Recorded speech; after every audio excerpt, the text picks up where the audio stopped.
Did you know some of Disney World's opening day attractions are still running over 50 years later? When Magic Kingdom opened on the 1st of October 1971, there were just 23 attractions, and there are still 12 that you can ride today. So I'm going to let you know what they are, some fun facts about them, and maybe it will inspire you to do your own opening day ride challenge on your next visit to Magic Kingdom. First up, we're going to start with one of my favourite rides, which you might have guessed by my shirt, and it is Haunted Mansion. This haunted house ride is a classic Disney attraction and is one of the most popular rides in Magic Kingdom. When you first enter this attraction, you go into the iconic stretching room, and what makes Magic Kingdom's version special is that the ceiling actually rises, unlike all of the other versions where you're in an elevator and you actually go down. Haunted Mansion can be found in 4 different parks, and this is the only ride where every single version has a different exterior, and also they're in different lands. So you have 4 versions, 4 exteriors, and 4 lands. The Magic Kingdom version of Haunted Mansion was designed alongside the Disneyland version. However, the Disney World version was made more elaborate and a longer attraction. Before entering the attraction, as you're walking through the cemetery, be sure to keep an eye out on the left-hand side. Here you will find Madame Leota's gravestone, and if you look at it long enough, you'll see her blinking. And as you exit, make sure you look out for the pet cemetery. Here you will find a little hidden gem. You will find a gravestone for Mr. J. Thaddeus Toad, which is a tribute to Mr. Toad's Wild Ride, which was an opening day Magic Kingdom attraction, which is now sadly shut, but it is memorialised at Haunted Mansion. Another classic Disney World attraction is It's a Small World, and this was an opening day attraction in Fantasyland. It's a Small World made its debut in the 1964 World's Fair and was designed by Walt Disney and Disney Imagineers to be held in the UNICEF Pavilion, and all of the proceeds from the ride went to UNICEF. To this day, if you throw a coin into the waters of It's a Small World, all of the proceeds are donated to children's charities. This attraction actually revolutionised water rides, as it was the first where the boats were on a track system. It even had an impact on future Disney rides. Pirates of the Caribbean was originally going to be a walk-through ride, but after the success of this track boat system in It's a Small World, they decided to make it into a water ride. And can you imagine Pirates of the Caribbean any other way now? Every doll in the attraction shares the same face, and this was intentional to show the sameness between humans across the world. However, they all have different skin tones and wear different outfits to showcase the differences and to celebrate the different communities of around the world. This next fact is a bit creepy, but did you know there is actually a hairdresser for the dolls? Because of the Florida humidity, the material that their hair is made out of does stretch over time, so they do have a hairdresser that goes around and gives them a little trim every now and then. Originally, the national anthem of each country was going to be played, but once they tried this out, it was just a cacophony of noise that was very difficult to blend together. So Walt Disney got the Sherman Brothers to come up with one song that could be translated into different languages, and that became the iconic It's a Small World song. This is the only Disney song that is not copyrighted, because Walt wanted it to be a song that belonged to the children of the world. Because the song is played on a continuous loop throughout the day, it is said to be the most performed song in the entire world.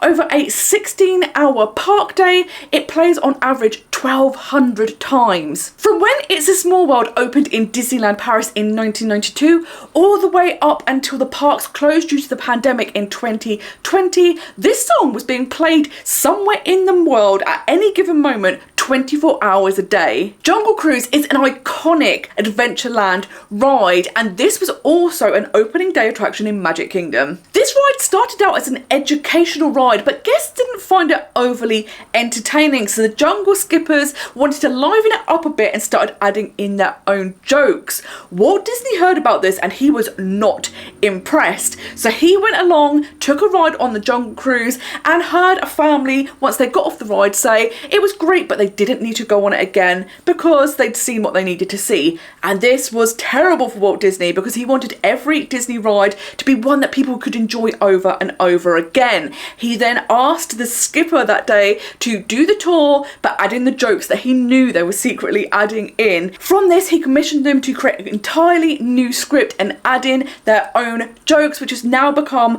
the iconic script that we know today. Making this ride much more entertaining really increased the popularity, and this is why it is such a legendary ride now. Even to this day, the skippers are allowed to go off script and add in their own jokes, so every single time you go on this ride you will have a new experience. Each boat has its own name, so next time you ride, check out to see which boat you are on. There are 15 boats in Magic Kingdom, but there are only ever 9 in operation at any one time. Jungle Cruise has a seasonal overlay during the Christmas festivities called the Jingle Cruise, and this debuted in Magic Kingdom in 2013. If you love this ride, then you have to go and dine in Jungle Navigation's Skipper's Canteen. This restaurant is themed around the ride, so you have incredible decor, but most excitingly, all of the servers are Jungle skippers, so you get the same iconic jokes whilst you're dining. If you like getting busy, getting dizzy, make sure you head to Mad Tea Party, which has been open since 1971. Disney World's version is kind of special because it is one of the only ones in the world which features a teacup in the middle, and if you keep an eye out you will see a little dormouse pop out.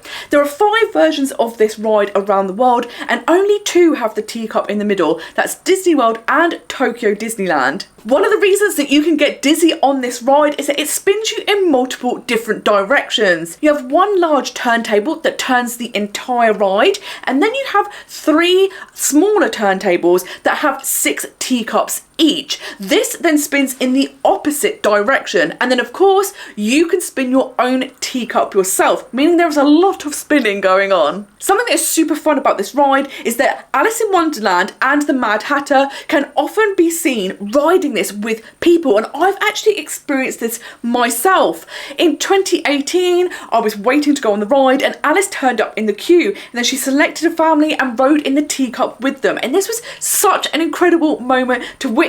So there's every single chance that when you ride this attraction you might be the lucky person that gets to ride with Alice or the Mad Hatter. Another opening day attraction you can find in Fantasyland is Prince Charming Carousel. However, when it was opened it was actually called Cinderella's Golden Carousel. The name change happened in 2010. On this carousel you will find 90 horses. There are 18 rows and 5 horses per row. This is actually the oldest ride in Disney World because it was built in 1917 and actually operated in Michigan and New Jersey before finding its home in Disney World. Some of the original artists that worked on the animated version of Cinderella hand painted the overhead panels of this attraction. You may have seen when queuing for this attraction that Carousel actually has 2 R's in it, which is unusual because the English spelling of Carousel only contains 1. However, because Cinderella is a French fairy tale, they wanted to incorporate that, so they added the 2 R's into the name. Carousels are a really important part of Disney history because it's actually what inspired Walt Disney to create the Disney parks. Walt Disney used to take his 2 daughters to Griffith Park in Los Angeles, and he would sit on a bench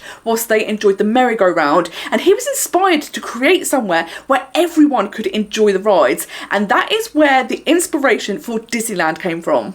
When we talk about Disney, we always say it all started with a mouse, but when it comes to the theme parks, it all started with a carousel. Back over in Adventureland, you have the Swiss Family Treehouse, which is an attraction that is often overlooked but has been in the park for over 50 years.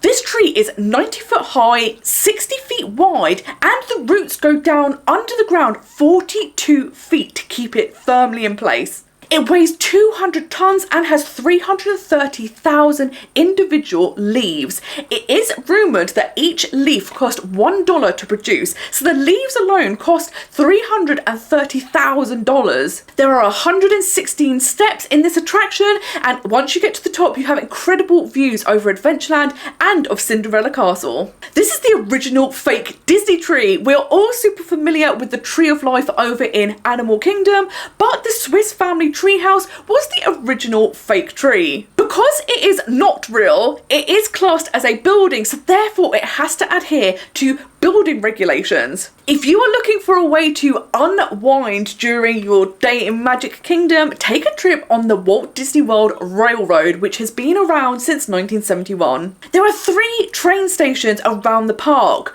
One on Main Street when you first enter the park, one in Frontierland behind Tiana's Bayou Adventure, and one in Fantasyland in Storybook Circus.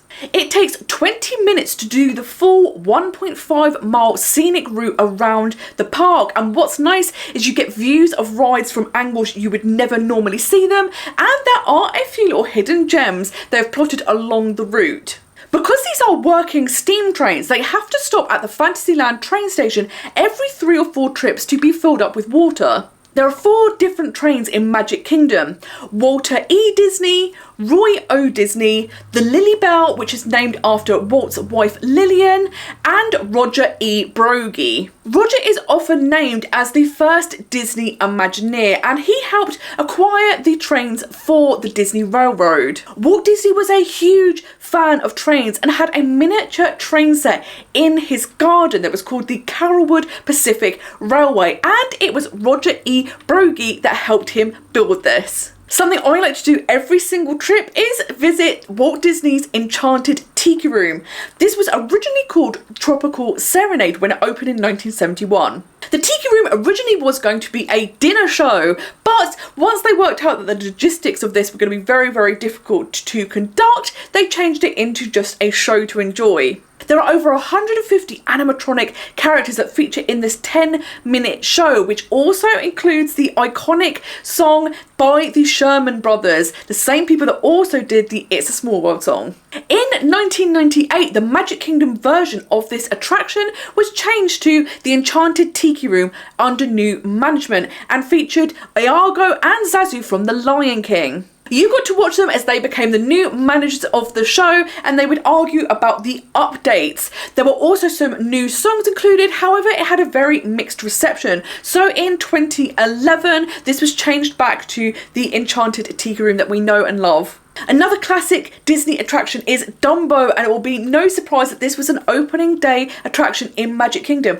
However, it was in a different location. Dumbo was originally located in Fantasyland, but behind Cinderella's golden carousel. Originally, the elephants did not have hats on, and there was no Timothy. Plus, there was no water effects, and this was because where it was located in Fantasyland behind the castle, the Utilidors run right underneath there, so they weren't able to have water features. However, in 2012, Dumbo was moved into Storybook Circus. There, you now have 2 different carousels, and this is the only Disney park in the world where Dumbo has 2 carousels.